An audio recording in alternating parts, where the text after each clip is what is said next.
Buti na lang talaga mga tol, tinuruan ako ng pasahero ko, kung hindi, huli talaga ako dito. Ako sanang idiretso to, pero bawal pala. Dito pala dapat papasok sa may bandang kaliwa na hindi naman halata na pwede pumasok doon. So panoorin nyo to mga tol. Papasok. Ano po? Doon? Opo. Dito. Pero pwede pumasok Yes, doon, no? doon po. Sa loob po kung nasan po yung naglilinis, nagbabalik lang. Oo. Sa mga po.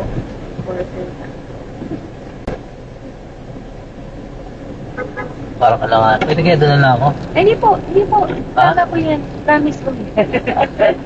Maalam pong ano kasi hindi lang po diretso, pero tama na. Hindi na lang po na senyasan po. Ito po. Okay.